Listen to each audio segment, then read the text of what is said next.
ഉത്തരാഖണ്ഡിലെ മദ്രസകളിൽ ഇനി ശ്രീരാമനെക്കുറിച്ചും പഠിപ്പിക്കും. മാർച്ച് മുതൽ പുതിയ സിലബസ് നിലവിൽ വരുമെന്ന് ഉത്തരാഖണ്ഡ് വഖഫ് ബോർഡ് വ്യക്തമാക്കി. ഭാരതത്തിലെ മുസ്ലിങ്ങളുടെ DNA രാമനുമായി ബന്ധപ്പെട്ടിരിക്കുന്നതായി വഖഫ് ബോർഡ് ചെയർമാൻ ഷതാബ് ഷംസ് പറഞ്ഞു. ഇവരുമായി നന്ദഗോപൻ ചേരുകയാണ്. നന്ദൻ, ഉത്തരാഖണ്ഡിലെ മദ്രസകളിൽ രാമനെക്കുറിച്ച് ഇനി പഠിക്കും. ഇതുമായി ബന്ധപ്പെട്ട് വഖഫ് ബോർഡ് ചെയർമാൻ എന്തൊക്കെ കാര്യങ്ങളാണ് വ്യക്തമാക്കിയത്?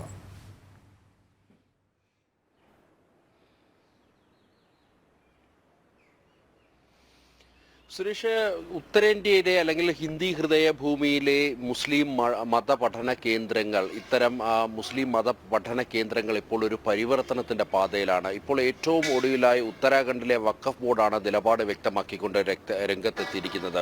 ഈ വഖഫ് ബോർഡ് ചെയർമാൻ വ്യക്തമാക്കിയത് തങ്ങൾ മറ്റ് ഔറംഗസേബിന്റെ അല്ലെങ്കിൽ ആ ചരിത്രങ്ങളല്ല ഭാവി തലമുറ പഠിക്കേണ്ടത്, അല്ലെങ്കിൽ മുസ്ലിം കുട്ടികൾ പഠിക്കേണ്ടത്, മറിച്ച് രാമന്റെ ചരിത്രമാണ് പഠിക്കേണ്ടത്.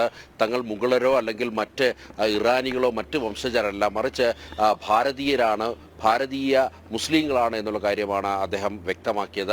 ഇതിനെല്ലാം പുറമെ ഈ മാർച്ച് മുതൽ ഈ സിലബസ് രാമൻ്റെ ഭാഗം കൂടി അല്ലെങ്കിൽ ശ്രീരാമചന്ദ്രൻ്റെ കഥകൾ കൂടി ഉൾപ്പെടുത്തിക്കൊണ്ടുള്ള ഭാഗങ്ങൾ മാർച്ചിൽ അത് സിലബസിൻ്റെ ഭാഗമാകും. അതിനുശേഷം ഉത്തരാഖണ്ഡിലെ മുഴുവൻ മദ്രസകളിലും അത് പഠനത്തിൻ്റെ ഭാഗമാക്കുമെന്നുള്ള കാര്യമാണ് വഖഫ് ബോർഡ് ചെയർമാൻ വ്യക്തമാക്കിയത്. ഇസ്ലാമിക മത പണ്ഡിതരുമായി കൂടിയാലോചിച്ച ശേഷമാണ് ഇത്തരമൊരു തീരുമാനത്തിലേക്ക് കടന്നതെന്നാണ് വഖഫ് ബോർഡ് ചെയർമാൻ വ്യക്തമാക്കിയത്.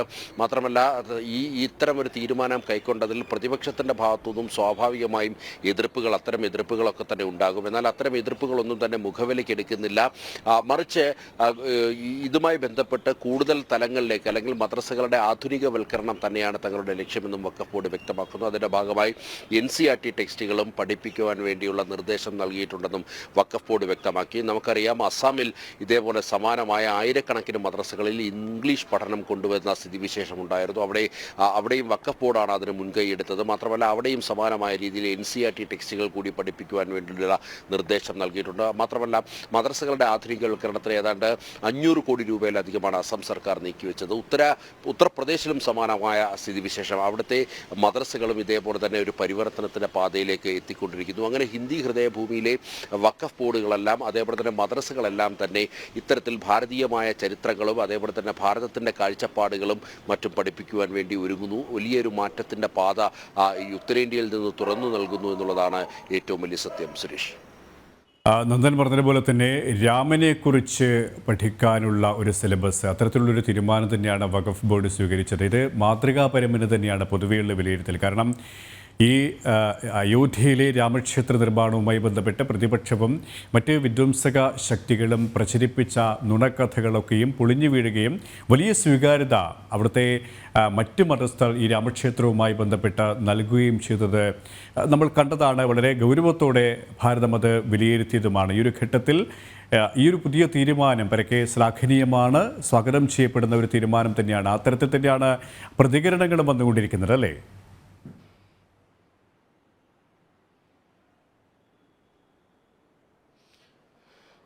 തീർച്ചയായിട്ടും നമുക്കറിയാം സുരേഷ്, ഇത്തരം മതപഠന കേന്ദ്രങ്ങളിൽ കൂടിയാണ് വലിയ രീതിയിലുള്ള തീവ്രവാദ പ്രവർത്തനങ്ങളുടെ ആരംഭഘട്ടം കുറിക്കുന്നത്. കൊച്ചുകുട്ടികളിൽ മതവിദ്യാഭ്യാസത്തിന്റെ മറവിൽ തീവ്രവാദ ആശയങ്ങൾ, അതേപോലെ തന്നെ രാജ്യത്തെ നശിപ്പിക്കുന്ന അല്ലെങ്കിൽ രാജ്യത്തെ ഇല്ലായ്മ ചെയ്യണമെന്നുള്ള ആശയങ്ങൾ കുത്തിനിറയ്ക്കുന്ന സാഹചര്യങ്ങൾ പലതും ഉണ്ടായിരുന്നു.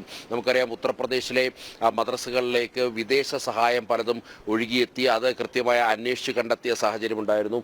ഇങ്ങനെ മദ്രസകൾ കേന്ദ്രീകരിച്ച് വലിയ രീതിയിലുള്ള ഇത്തരം തീവ്രവാദ പ്രവർത്തനങ്ങളിലേക്ക് കുട്ടികളെ റിക്രൂട്ട് ചെയ്യുന്നതിന് മുന്നോടിയായി അവർക്ക് ഇത്തരം തീവ്ര ആശയങ്ങൾ പകർന്നു നൽകുവാനുള്ള ഒരു കേന്ദ്രങ്ങളാക്കി മാറ്റിയ സാഹചര്യം ഉണ്ടായിരുന്നു.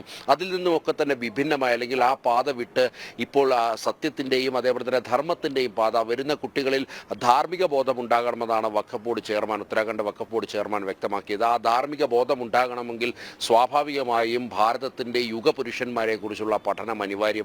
ശ്രീരാമചന്ദ്രൻ അദ്ദേഹം എങ്ങനെ വനവാസത്തിന് പോയി, അതേപോലെ തന്നെ അവിടെ ലക്ഷ്മണന്റെ റോൾ എന്തായിരുന്നു, സീതാദേവി എന്ത് നിലപാട് കൈക്കൊണ്ടു തുടങ്ങിയ കാര്യങ്ങളൊക്കെ തന്നെ വിദ്യാർത്ഥികൾ പഠിക്കേണ്ടിയിരിക്കുന്നു. മുഹമ്മദ് നബിയുടെ ചരിത്രം അതേപോലെ തന്നെ ഇസ്ലാമിക ചരിത്രം പഠിക്കുന്നതിനൊപ്പം ഭാരതീയമായ ഇത്തരം ഇതിഹാസ ചരിത്രങ്ങൾ കൂടി പഠിക്കേണ്ടത് എൻ്റെ അനിവാര്യതയാണ് ഉത്തരാഖണ്ഡ് വഖഫ് ബോർഡ് ചൂണ്ടിക്കാണിച്ചത്. അതിന് ഇസ്ലാമിക പുരോഹിതന്മാർ അതിന് പച്ചക്കൊടി കാണിച്ചു എന്നുള്ള കാര്യവും വഖഫ് ബോർഡ് ചെയർമാൻ വ്യക്തമാക്കി. സ്വാഭാവികമായും മാതൃകാപരമായ നടപടിയാണ് ഉത്തരാഖണ്ഡ് വഖഫ് ബോർഡിൻ്റെ ഭാഗത്തു നിന്നുമുണ്ടായ സമാനമായ രീതിയിലുള്ള നടപടികൾ മറ്റ് സംസ്ഥാനങ്ങളുടെ വഖഫ് ബോർഡുകളും സ്വീകരിക്കുമെന്നുള്ള അല്ലെങ്കിൽ അത്തരം അനുമാനങ്ങൾ ഉണ്ടാകുന്നുണ്ട്. സുരേഷ്, യെസ്, മാതൃകാപരമായ ഇടപെടൽ തന്നെയാണ് ഉത്തരാഖണ്ഡിലെ വഖഫ് ബോർഡിന്റെ ഭാഗത്തു നിന്നും ഉണ്ടായത് എന്ന് തന്നെയാണ് പൊതുവെയുള്ള വിലയിരുത്തൽ. ഡൽഹിയിൽ നിന്നും നന്ദഗോപനാണ് വിശദാംശങ്ങൾ നൽകിയത്.